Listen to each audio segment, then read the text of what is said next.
बहुत बहुत स्वागत है आपका मेरे चैनल पर अनुराधा हिंदी क्लासेस में। आज हम पढ़ेंगे यूजीसी नेट हिंदी इकाई 10 में लगी हुई आत्मकथा रमणिका गुप्ता की आप हुदरी। बहुत ही प्रसिद्ध ये आत्मकथा है। इस आत्मकथा के दो भाग हैं, हादसे और आप हुदरी। हादसे का प्रकाशन वर्ष 2005 में हुआ था और आप हुदरी का प्रकाशन वर्ष 2015 में। रमणिका गुप्ता का जन्म सन 1930 में पंजाब के सूनाम नामक स्थान पर हुआ था। वे प्रख्यात साहित्यकार, सामाजिक कार्यकर्ता, समाज सेवा और राजनीति सहित कई क्षेत्रों से जुड़ी हुई थी। उन्होंने आदिवासी जीवन पर कई पुस्तकें लिखी। वे सामाजिक सरोकार की पत्रिका युद्धरत आम आदमी की संपादक भी थीं। उन्होंने झारखंड के हजारीबाग के कोयलांचल से मजदूर आंदोलन को साहित्य के जरिए राष्ट्रीय स्तर पर पहुंचाने का काम किया। वे विधानसभा और विधान परिषद में विधायक भी रहीं। इनकी प्रमुख कृतियां जो कि बहुत ही प्रमुख हैं, तुम कौन, तिल तिल नूतन, मैं आजाद हुई, आदम से आदमी तक, विज्ञापन बनते कवि, दलित हस्तक्षेप, निज घरे परदेसी, कलम और कुदाल के बहाने, सीता मौसी आदि इनकी आत्मकथा हादसे और आप हुदरी बेहद लोकप्रिय पुस्तक मानी जाती है। इस आत्मकथा के कुल 10 शीर्षक हैं। इन्होंने अपनी आत्मकथा के कुल 10 शीर्षक बनाए हैं, जिसमें एक गीत या कविता भी कह सकते हैं आया हुआ है, जो यहाँ पर संपूर्ण रखा गया है आपके लिए। आप देखेंगे कि अगर यूजीसी नेट का आपने पेपर दिया था 5 मार्च 2023 में, तो भूमिकाओं से प्रश्न बन रहे थे। तो इस आत्मकथा की भूमिका स्वयं लेखिका ने ही लिखी है, रमणिका गुप्ता जी ने, और इसके कुल शीर्षक क्रम से आपको इसी क्लास में मिल जाएंगे। और प्रमुख कथनों का भी संकलन यहाँ पर किया गया है।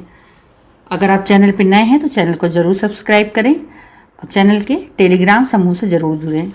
रमणिका गुप्ता की आत्मकथा हादसे सन 2005 में प्रकाशित हुई, जिसमें जीवन की तमाम विसंगतियां, विपरीत परिस्थितियों से जूझती, लड़ती एवं उनकी उभरती एक सामाजिक राजनैतिक कार्यकर्ता के रूप में रमणिका जी के अनुभव हैं। साथ ही एक मजदूर यूनियन की नेता से लेकर बिहार विधानसभा की सदस्य बनने तक के सफर में जो हादसे घटनाएं महत्वपूर्ण रहीं, उन सबका रमणिका जी ने सिलसिलेवार यहाँ पर जिक्र किया है।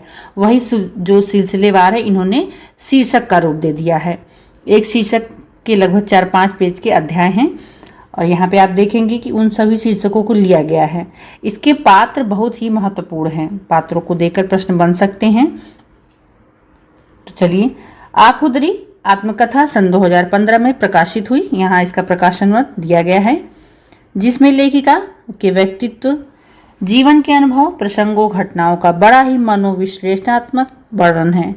आप हुदरी की लेखिका एक कई व्यक्तिगत और पारिवारिक रहस्यों को बेबाक उद्घाटन भी है। इसमें उनके अंदर जरा सा भी भय नहीं है। वो निर्भीक महिला की तरह अपनी संपूर्ण जीवन की आत्मकथा को अपनी आत्मकथा में संकलित किया। उन्होंने कुछ भी छुपाया नहीं। एक तरह से देखा जाए अगर तो एक जिद्दी लड़की की आत्मकथा है।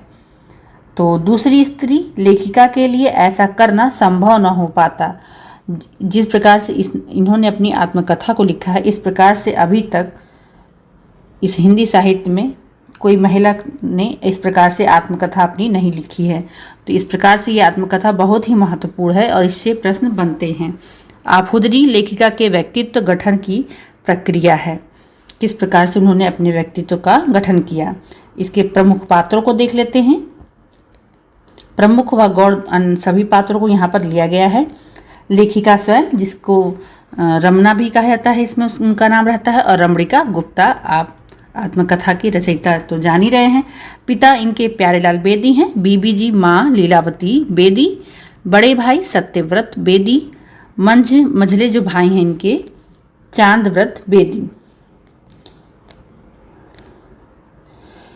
छोटे भाई रविव्रत बेदी, बुआ दुर्गावती लक्ष्मी, दो उनकी बुआ रहती हैं, दादाजी करमचंद्र बेदी, ताई गौरा हीरालाल दादाजी का भाई, वेद प्रकाश गुप्ता इनके पति रहते हैं। इनका पुत्र रहता है उमंग पावेल गुप्ता, पुत्री शिबा सिब्बल तरंग गुप्ता। अन्य पात्र इसमें रहते हैं बलराम हामिद, जिसे प्रेम करती हैं, भाभी यशपाल बालजीत, आहूजा, प्रोफेसर वाजपेयी, दिलीप, संजीव रेड्डी, रामू, संतरा, नाना, मौसी आदि। ये बहुत ही निर्भीक महिला थी। इन्होंने अपने जीवन में कई उतार चढ़ाव देखे और उन सभी का वर्णन इन्होंने अपनी आत्मकथा में कुछ भी छुपाया नहीं, पूरा संकलन इन्होंने किया। इनके जीवन में लगभग 3 से 4 पुरुष आए, उन्होंने उनके साथ अपने प्रेम संबंधों का उजागर एकदम निर्भीक रूप से किया है। इनको परिवर्तन बहुत प्रिय था। तो यहाँ पे देखेंगे इनके शीर्षक क्या क्या हैं। इन शीर्षकों को क्रम से लिया गया है। रचना लगभग 165 पृष्ठ की रचना थी और सभी रचनाओं में जितने भी शीर्षक आए उन शीर्षकों को क्रमबद्ध यहाँ पर रखा गया है। पहला ही है दहशतजदा, धनबाद और मुक्ति की छटपटाहट। दूसरा है हम धनबाद पहुँचे। तीसरा धनबाद पहुँचने के बाद। तीसरे ही शीर्षक में आपको कविता मिलेगी। कविता का संकलन वीडियो के क्लास के अंत में किया गया है। मेरी प्रेम यात्राएं, जहाँ पर वो स्वीकार करती हैं कि किन किन से उनकी प्रेम यात्रा का जीवन चला। पांचवा इनका है संविध सरकारों का चलन। छठवां है नया चैप्टर बनाना है। यहाँ पर अपने जीवन में नए नए कार्यों को करती हैं। मेरी यात्रा का लक्ष्य मिल गया। मांडवी जेल से भावनगर जेल तक, खावड़ा की यात्रा। 10वां था संसद में जूता फेंक। ये इन्होंने बहुत ही साहसी कार्य किया था। एक तरह से देखा जाए कि जिद्दी लड़की का कार्य और बिना भय निर्भीक होकर कार्य किया था।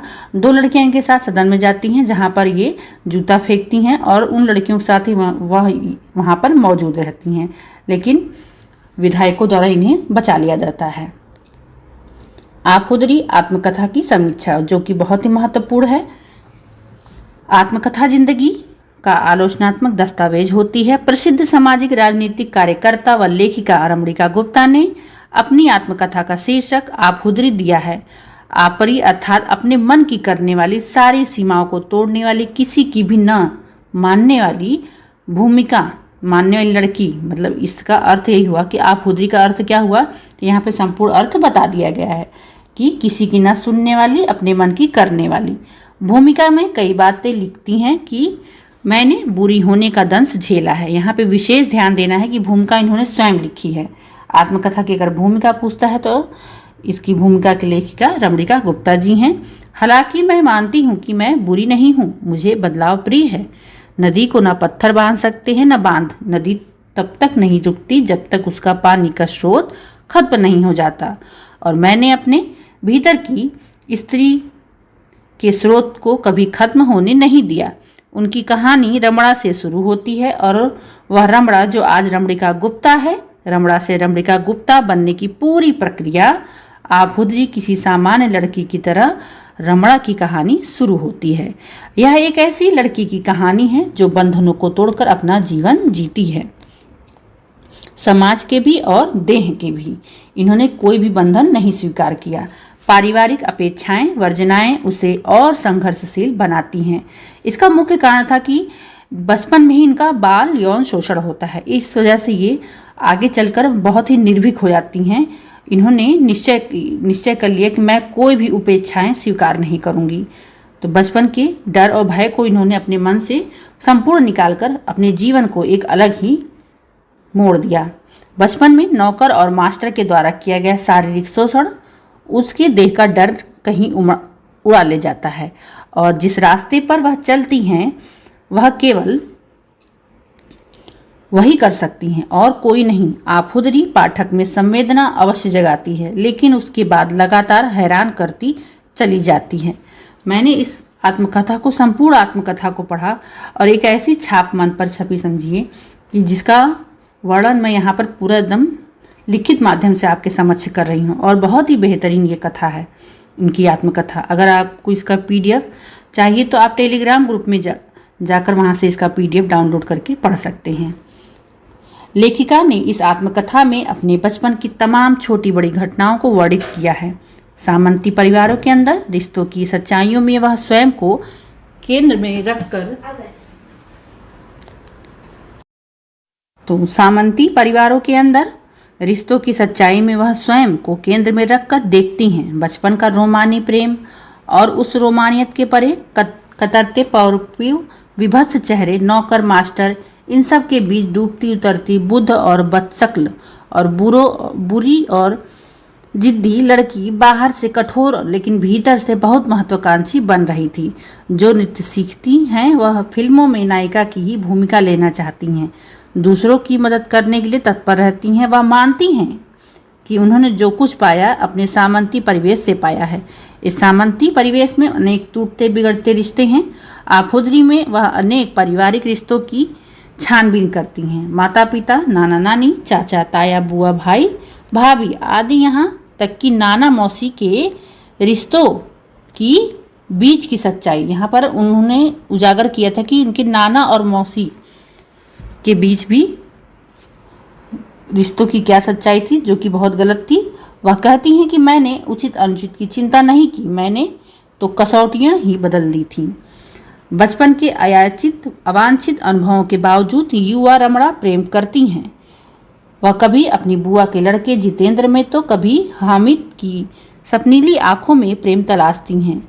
उनके जीवन में हर मोड़ पे कोई न कोई इनका प्रेमी बनता है। वेद प्रकाश गुप्ता से प्रेम विवाह करती हैं वो और पुरानी रूढ़ियों को ध्वस्त करती हैं। फिर चाहे विवाह पूर्व पति के साथ संबंध बनाना हो या बड़े सेवानिवृत्त फौजी अफसर की सेक्स संबंधी इच्छाओं की पूर्ति करना हो, साथ ही वह अपनी भाभी के साथ समलैंगिक संबंधों की चर्चा करती हैं। सरकारी अधिकारी पति के साथ उनका अनेक शहरों में जाना होता है जहां वह अपने व्यक्तित्व के अनेक पहलुओं को उजागर करती हैं। कविता लेखन, कहानी लेखन, नृत्य, संगीत और अभिनय आदि। बेटे को जन्म देने के पश्चात रमणा को लगता है कि उनकी जिंदगी रुक सी गई है। न तो केवल अपने बच्चे को पालने के लिए घर में बैठना और न केवल अपने पति परायण बनकर रहना उनके जीवन का उद्देश्य है। इसलिए वह स्वावलंबन की नई तलाश शुरू करती हैं। अपनी कहानी कहते हुए वह कई जगह स्वीकार करती हैं कि बंधना उन्हें स्वीकार नहीं है। पढ़ाई के साथ साथ नृत्य, संगीत, अभिनय में स्वयं को आजमाने की इच्छाएं रमणा को कई व्यक्तियों के संपर्क में लाती हैं जिनके साथ उनके यौन संबंध स्थापित होते हैं। स्वावलंबी होने की यह जिद उसे एक अलग प्रकार के अनुभव से अवगत कराती है। यहाँ वह कुछ दफ्तरी लोगों द्वारा आर्थिक, मानसिक और शारीरिक रूप से शोषण का शिकार होती हैं। यह जानकर आश्चर्य होता है कि जो लड़की अपनी बात मनवाने के लिए अड़ जाती है, कैसे वह अवांछित स्थितियों का विरोध नहीं कर पाती और यह कहती है कि मुझे संबंध बनाना पड़ा। हालांकि कई जगह पर वह खुद स्वीकार करती हैं कि अपनी महत्वाकांक्षा पूरी करने के लिए मैं अपमानित होकर भी पुरुष की कुत्सित अभिलाषा पूरी करने का हथियार स्वयं बनी रही। वह अपना बच्चा ना होने का ऑपरेशन करवा लेती हैं ताकि मुक्त रूप से नृत्य सीख सकें, मुक्त रूप से प्रेम को पा सकें। 1960 ईस्वी के बाद रमणिका के जीवन के एक और संघर्षी तथा रचनात्मक दौर की शुरुआत होती है। पति के साथ धनबाद पहुंचकर रमणिका सामाजिक राजनीतिक कार्यकर्ता के रूप से जुड़ती हैं। केदला, झारखंड की कोयला खदानों के राष्ट्रीयकरण के लिए आदिवासी दलित किसानों के अधिकार की लड़ाई में शामिल होती हैं। वही वह यूनियन लीडरों, गॉडफादरों, खदान मालिकों और मजदूर संगठनों की पूरी राजनीतिक प्रक्रिया को समझाने का प्रयास करते हुए उन्हीं के बीच संघर्ष करती हैं। वह अलग अलग बढ़ चुके गुटों के बीच स्वतंत्र नेता बनकर उभरती हैं, लेकिन इसी वर्चस्ववादी राजनीति के कारण उनका कांग्रेस से मोहभंग होता है और यह छोड़कर सोशलिस्ट पार्टी से जुड़ जाती हैं। तो यहाँ विशेष ध्यान देना है कि दो पार्टियों का नाम आया है, कांग्रेस पार्टी प्रश्नशिव बनते हैं और दूसरा फिर वो सोशलिस्ट पार्टी में जुड़ जाती हैं। कांग्रेस पार्टी के ही नेता रहते हैं संजीव रेड्डी। रमणिका गुप्ता अपने जीवन के पन्ने पलटते हुए अनुभवों को तो बताती हैं। कोयलांचल के प्रत्येक स्तर में प्रयास प्रत्येक प्रकार से भ्रष्टाचार से भी कराती हैं। उन्होंने आफुदरी में समाज के सकल पाखंड को चुनौती देते हुए भीतर की स्वावलंबी, स्वतंत्र व छोटे से छोटे पक्ष को भी ध्यानपूर्वक सामने रखा है।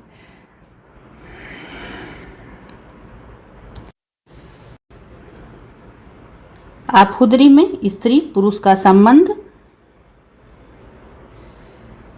स्त्री का आत्मसंघर्ष, आत्मश्रम, देह का अर्थशास्त्र, सत्ता के लिए समर्पण, भेड़िए से बचने के लिए शेर से दोस्ती आदि के साथ जीवन की विविध पहलुओं की चर्चा हुई है। किस प्रकार उन्होंने अपने आप को बचाया। उन्होंने घटनाओं का स्पष्ट विवरण रखा है, कई लोग लपेट नहीं किया इन्होंने, मतलब जो उनकी सच्चाई थी उन्होंने हूबहू उसको यहाँ पर लिख दिया। शब्दों का खेल, भावनाओं की कलाबाजी और खुद को केंद्र में बनाए रखने का भूख, सब कुछ इस आत्मकथा में है। राजनीति के लिए इन घटनाओं का होना नया नहीं है, अप्रत्याशित है, अप्रत्याशित भी नहीं है। राजनीति के गलियारे में नेताओं की सेक्स कथा तैरती रहती है। रमणिका गुप्ता में उन कथाओं को भी शब्दबद्ध कर दिया है। जब उनकी यह आत्मकथा 2015 में प्रकाशित हुई थी तो कांग्रेस पार्टी के साथ उनका जो संबंध था वो यहाँ पर उजागर उन्होंने संपूर्ण तरीके से कर दिया था कि किस प्रकार से आपहुदरी केवल एक महिला की आप बीती नहीं है, बल्कि यह एक तरह का ऐतिहासिक दस्तावेज है हर उन कुप्रथाओं, विकृतियों एवं जातियों का जो उस समय पैदा होने वाली स्त्रियां, खासकर जो सामंती अभिजात वर्ग में पैदा हुई हैं और उन्हें सहना पड़ा, झेलना पड़ा। लेखिका ने पंजाब की सबसे घृणित प्रथा कुड़ीमार प्रथा का जिक्र किया है। ये मोस्ट इम्पॉर्टेंट है, इसमें आया हुआ है। यहाँ कुड़ीमार प्रथा पंजाब के सबसे सामान्य श्रेष्ठ समझे वाले गुरु परिवारों में होता था। इस कुप्रथा की वजह से लड़कियों की संख्या कम हो जाने से बालिकाओं को की खरीद फरोख्त जैसी दूसरी कुप्रथा का जन्म हुआ। साथ ही साथ बलात्कार, यौन शोषण, यौन कुंठा जैसी विकृतियों का भी समाज में प्रादुर्भाव होता चला गया। रमणिका फाउंडेशन की अध्यक्ष रमणिका गुप्ता की आत्मकथा एक जीवित महिला की आत्मकथा है जो अपने नियम कायदे स्वयं तय करती है, उसके ऊपर उनकी ही चलती है। वह लोगों की परवाह नहीं करती, शायद इसीलिए वह आपहुदरी है, अर्थात अपने मन की करने वाली, अपने जिद की करने वाली। यहाँ पे कुछ महत्वपूर्ण कथनों को लिया गया है जो हूबहू यहाँ पर रखे गए हैं। पहला है, मुझे बदलाव प्रिय है, हालांकि मैं अब भी भीतर से कहीं रमना ही हूँ, रमणिका गुप्ता कहती हैं। दूसरा है, राजनीति में समझौता या व्यभिचार ज्यादातर चलता है और बलात्कार कम। नदी तब तक नहीं रुकती जब तक उसका पानी का स्रोत खत्म नहीं हो जाता, और मैंने अपने भीतर की स्त्री के स्रोत को कभी खत्म नहीं होने दिया। धनबाद मैंने आकर एक पौधा देखा जिसका नाम था थनथर, कभी मरता ही नहीं वह पौधा, उसे जहाँ भी फेंक दो वहीं उग जाता, बढ़ जाता। मैं उसकी तरह हर जगह उगने व जीने की क्षमता हासिल कर औरत को नंगा करने के मुकाबले ही लूंगी, औरत की पहचान को जिंदा रखूंगी। पांचवा है आपका, किसी को कायर कहना हो, भगोड़ा कहना हो, छली कपटी कहना हो अथवा कंजूस मक्खी चूस कहना हो तो उसे बनिया कह दिया जाए। ये मोस्ट इंपॉर्टेंट कथन है, इसमें आया हुआ कथन है ये। दाई घुट्टी में भी लड़कियों को अफीम चटा देती थी। दाई घुट्टी में लड़कियों को अफीम चटा देती थी। बेदी वंश एक तरह जहां गुरु परिवार और सिख जीवन शैली का सिरमौर था, वहीं बेटियों के मामले में वह कुड़ीमार कहा जाता था। प्रायः समय निकालकर मैं अच्छी लड़की से बतिया जरूर लेती थी। आरोपों और लाइनों से घिरी जब मैं नितांत अकेले होती तो वह अच्छी लड़की मुझे हंसाती, मेरा हौसला बढ़ाती, मेरा साथ देती, वह अच्छी कहकर मुझे पुकारती। यहाँ पे 9वां कथन रखा गया है, सभी लोग बराबर हैं, कोई ऊंचा नीचा नहीं है। वैदिक युग में कोई और औरत पर्दा नहीं करती थी, फिर हम पर्दा क्यों करें? यूरोपीय संस्कृति की मूल्यहीन अंधाधुन नकल में रिश्तों की अवमानना, वैभव, ऐश्वर्य, पैसे के मोह के साथ साथ सामंती, फराक दिली, खुशमिजाजी, मेहमान नवाजी तथा राजा से भी लड़ने की हिम्मत, पद त्याग करने की सीमा तक तने रहकर जीने के तौर तरीके। 11वां कथन है आपका, औरतों से पेश आने के अलग अलग स्तर पर अलग अलग तौर तरीके, एक तरीका जो सभी जग समान, वह है औरत का यौन शोषण। बड़े छिपकर शालीनता की ओट में सब कुछ करते हैं और आम लोग खुले आम सब कुछ करते हैं। यह दोहरे मापदंड की दोहरी दुमुही थाल मेरे मन में बचपन से ही चोट करती थी। उनकी बाल यौन शोषण के कारण उन्होंने ऐसा कहा था। ये वीरता, शौर्य, फराक दिली, दान, मान सम्मान सब सामंती गुण है और इनके साथ जुड़े हैं। अभिमान, गुस्सा, बर्बरता, शोषण और अपने को सबसे सर्वश्रेष्ठ समझने की ग्रोथ और दया। इस प्रकार से इसके महत्वपूर्ण कथनों को यहाँ लिया गया था। एक कविता आई है इसमें जो कि मोस्ट इंपॉर्टेंट है, देकर पूछा जा सकता है। तीसरे ही शीर्षक में ये कविता आई हुई है, इस बात का विशेष ध्यान रखें। आप हुदरी में संकलित कविता। आज मेरी कविता का विषय बदल गया है, उसके स्वरों में गूंजती हैं मशीनों की घर घर, उसके भावों को बींद रहा है बार बार मशीनों की चल रही निरंतर सुई पर टिकी किसी महिला की एकटक दृष्टि का गहन तार, उसके छंद आज घूमती रील की गत्ते की चक्री में थिरक रहे हैं। आज सज्जन हो रहा है उन गीतों का जो बन जाते हैं प्रश्न, जीने और मरने के इस गंदे सीलन से भरे गैरेज में। पेट के, भूख के, रोटी के, पैसे के गीत रचे जा रहे हैं। आज कविता को मिला है नया दर्द, प्यार का नहीं, कविता को नया साधन, कल्पना का नहीं, संघर्ष का। बेहतरीन कविता है उनकी रची हुई। तो आपको क्लास कैसी लगी कमेंट के माध्यम से ज़रूर बताएं।